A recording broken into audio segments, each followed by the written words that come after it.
Assalamualaikum warahmatullahi wabarakatuh. Baik, saya Syed Idris, pemateri pertama akan menjelaskan sejarah singkat tentang rasionalisme. Sebagaimana yang sama-sama kita ketahui bahwa rasionalisme adalah paham yang mengajarkan bahwa sumber pengetahuan satu-satunya yang benar adalah rasio atau akal budi. Rasionalisme merupakan filsafat yang mengatakan bahwa akal atau reason adalah alat terpenting dalam memperoleh pengetahuan dan mengetes pengetahuan. Paham ini berlangsung dari pertengahan abad ke-17 sampai abad ke-18.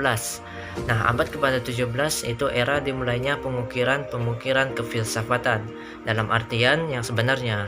Pada zaman ini, hal yang khas pada ilmu pengetahuan adalah penggunaan dan eksklusif akal budi atau rasio untuk menemukan kebenaran. Nah, dalam rasionalisme ini dia menentang paham tentang empirisme. Karena kaum rasionalis ini berpendapat bahwa ada kebenaran yang secara langsung dapat dipahami. Dengan kata lain, orang-orang yang menganut paham rasionalis ingin menegaskan bahwa beberapa prinsip rasional yang dalam logika, matematika, etika, atau metafisika itu pada dasarnya adalah benar. Baiklah rekan-rekan, melanjutkan materi yang telah disampaikan oleh pemateri pertama berkenaan paham rasionalisme. Hadirnya paham ini dilatar belakangi oleh adanya keinginan manusia untuk membebaskan diri dari segala pemikiran tradisional yang pernah diterimanya.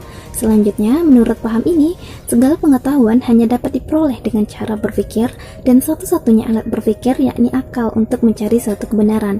Selanjutnya, menurut paham ini pula, indera hanya dapat menyesatkan. Seperti halnya sebuah pulpen yang dimasukkan ke dalam gelas, maka pulpen tersebut akan terlihat bengkok secara kasat mata. Akan tetapi, jika dilihat dari sisi pemikiran, pulpen tersebut tidaklah bengkok. Sehingga dari contoh tersebut dapat kita simpulkan bahwa indera dapat menipu, sedangkan akal lah yang mampu mencari kebenaran dari satu jawaban. Sehingga dari hal ini, semakin lama manusia menaruh kepercayaan terhadap kemampuan akal, maka segala persoalan dapat terselesaikan, segala permasalahan dapat dipahami dan diselesaikan, termasuk permasalahan kemanusiaan, sehingga akan lahir suatu dunia baru yang sempurna, dipimpin dan dikendalikan oleh akal manusia. Baiklah, saya Devita Mayanti akan melanjutkan materi selanjutnya. Rasionalisme adalah paham yang mengajarkan bahwa sumber pengetahuan satu-satunya yang benar adalah rasio atau akal budi. Rasionalisme adalah paham filsafat yang mengatakan bahwa akal adalah alat terpenting dalam memperoleh pengetahuan dan mengetes pengetahuan. Jika empirisme mengatakan bahwa pengetahuan diperoleh dengan alam mengalami objek empiris, maka rasionalisme mengajarkan bahwa pengetahuan itu diperoleh dengan cara berpikir dengan alat. Dalam berpikir itu ialah kaidah-kaidah logis atau kaidah-kaidah logika. Usaha manusia yang memberi kemandirian kepada akal sebagaimana yang telah dirintis oleh para pemikir masih berlanjut terus sampai abad ke-17. Abad ke-17 adalah era dimulainya pemikiran-pemikiran kefilsafatan dalam artian yang sebenarnya. Semakin lama manusia semakin menaruh kepercayaan yang besar terhadap kemampuan akal, bahkan diyakini bahwa dengan kemampuan akal segala macam persoalan dapat dijelaskan. Semua permasalahan dapat dipahami dan dipecahkan termasuk seluruh masalah kemanusiaan. Rasionalisme adalah aliran atau paham yang berdasarkan rasio atau hal-hal yang masuk di akal. Selain itu, tidak ada lagi sumber kebenaran yang benar-benar hakiki. Zaman rasionalisme ini berlangsung pada pertengahan abad ke-17 sampai pada akhir abad ke-19. Pada zaman ini, hal yang khas dalam ilmu pengetahuan adalah penggunaan eksklusif daya akal budi atau rasio untuk menemukan sebuah kebenaran. Sebagai aliran filsafat yang mengedepankan rasio atau akal untuk menemukan sebuah pengetahuan atau kebenaran, maka aliran rasionalisme berpendapat bahwa akal atau rasio ini merupakan faktor fundamental dalam sebuah pengetahuan. Dan pada paham rasionalisme ini, pengalaman tidak mungkin dapat menguji sebuah kebenaran hukum sebab akibat, karena pada peristiwa yang tak terhingga dalam kejadian alam ini tidak mungkin dapat diobservasi. Baik teman-teman, di sini saya akan melanjutkan materi tentang tokoh pemikiran rasionalisme, yaitu tentang Plato. Nah, Plato dipandang sebagai pelopor pertama rasionalisme. Nah, Plato satu-satunya pengetahuan sejati adalah apa yang disebutnya sebagai epistem, yaitu pengetahuan tunggal dan tidak berubah, sesuai dengan ide-ide abadi. Nah, pengetahuan bagi Plato yaitu hasil ingatan yang melekat pada manusia. Pengetahuan adalah pengenalan kembali akan hal yang sudah diketahui dalam ide abadi. Dengan demikian, untuk mengetahui, menyelidiki, dan sampai pada pengetahuan sejati, kita hanya mengandalkan akal budi yang sudah mengenal ide abadi. Ide-ide abadi merupakan sesuatu yang nyata dan sempurna. Apa yang ditangkap melalui panca indera hanya merupakan tiruan, oleh karena itu tidak nyata dan tidak sempurna. Nah, di dunia ini yang ada hanya bayangan dari dunia ide dan berubah-ubah. Pengetahuan merupakan kumpulan ingatan terpendam dalam benak manusia. Baiklah, selanjutnya tokoh yang kedua yaitu Blaise Pascal tahun 1623 sampai 1662 Masehi. Menurut Blaise Pascal, hati adalah inti dari eksistensi. Mengenal kebenaran bukan hanya melalui akal tetapi juga melalui hati. Allah memakai hatinya untuk mengajarkan kebenaran-kebenaran yang penting bagi keselamatan. Manusia bertemu dengan Allah dalam hatinya, dan bahwa keputusan terpenting yang diambil oleh manusia adalah keputusan untuk menerima dan mengikuti Allah. Kepercayaan kepada Allah bukanlah masalah akal yang menuntut berbagai macam pembuktian, melainkan lebih merupakan masalah hati. Hati tidak menuntut pembuktian, namun tidak berarti bahwa hati itu irasional. Baiklah, itu tadi dia pemikiran dari tokoh Blaise Pascal mengenai rasional. Yang selanjutnya ada René Descartes, yaitu pada tahun 1596 sampai 1650, di mana ia adalah filsafat Prancis yang dijuluki sebagai bapak filsafat modern. Ia ahli dalam ilmu alam, ilmu hukum, dan ilmu kedokteran, menemukan ilmu mekanika analitik, di mana ia dapat mengungkapkan bentuk-bentuk mekanis dengan kode-kode ilmu aljabar. Descartes memegang bendera reformasi dan inovasi kajian filsafat abad ke-17 Masehi, melandaskan filsafatnya atas dasar spontanitas dan keyakinan positif dalam matematika. Ia memanfaatkan metode matematis yang kaidah-kaidahnya dibatasi oleh dirinya sendiri. Akal merupakan sesuatu yang universal dalam diri manusia dan satu-satunya jalan untuk menemukan apa yang secara moral baik dan benar. Pemikiran merupakan elemen terpenting dalam sifat alami manusia dan satu-satunya atas kepastian pengetahuan. Ada 4 pemikiran dari Descartes ini, yaitu keraguan sebelum keyakinan, wujud jiwa, bukti adanya Tuhan, dan wujud alam luar. Perkenalkan, saya Lasmita Siregar, NIM 1905-1553. Di sini saya akan membahas tokoh yaitu Baruch Spinoza pada tahun 1632 sampai 1677 Masehi. Spinoza adalah pengikut rasionalisme Descartes. Ia memandang sesuatu itu benar melalui akal. Seperti halnya Descartes, ia menomorsatukan akal dan menepikan indera yang dianggapnya menyesatkan. De Spinoza memiliki cara berpikir yang sama dengan René Descartes.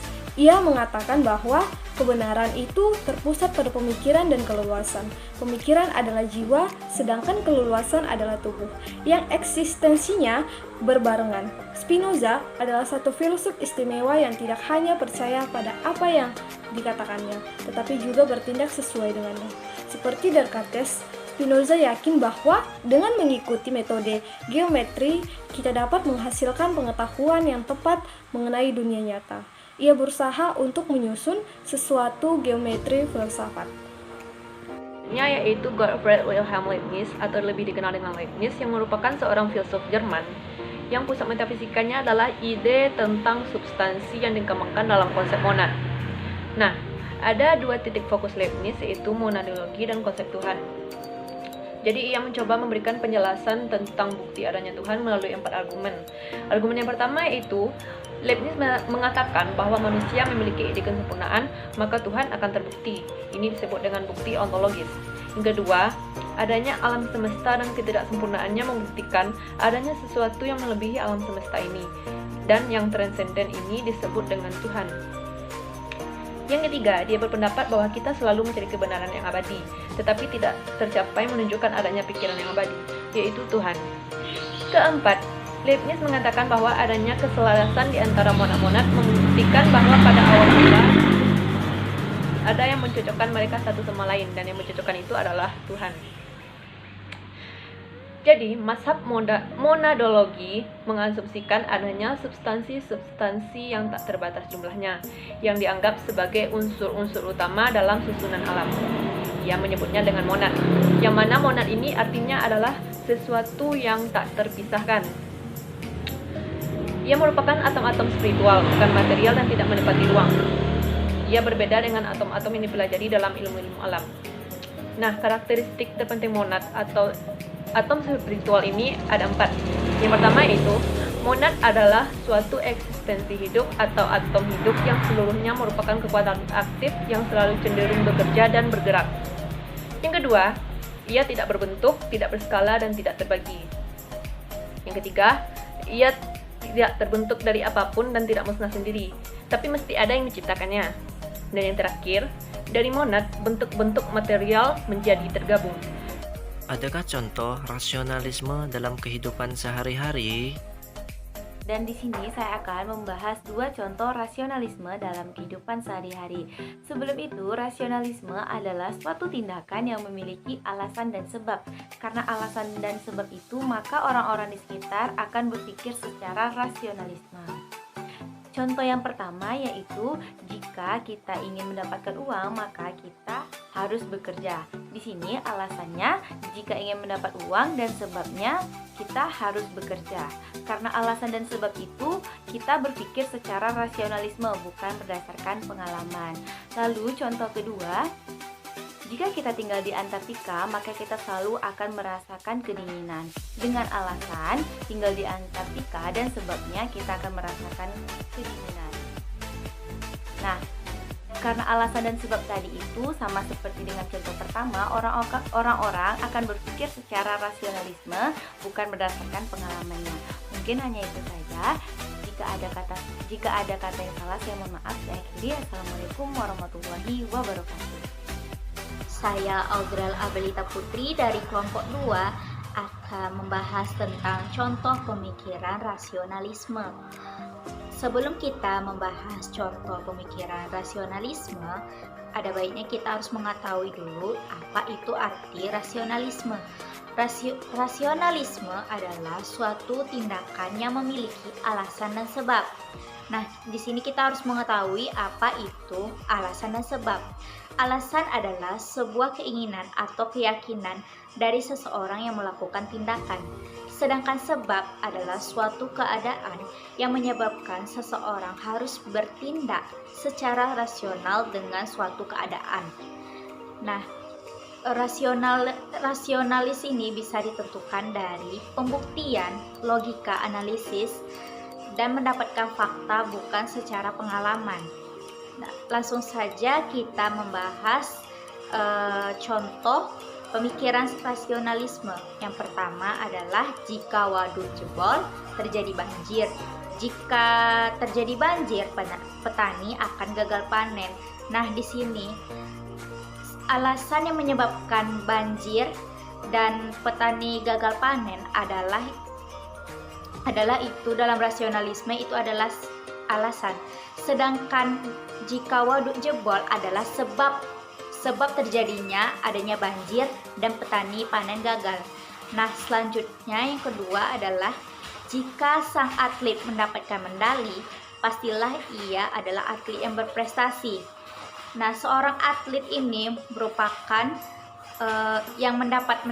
seorang atlet yang mendapat medali itu merupakan sebab, yang dimana alasannya sang pendali ini mendapatkan prestasi dikarenakan adanya kerja keras yang dilakukan.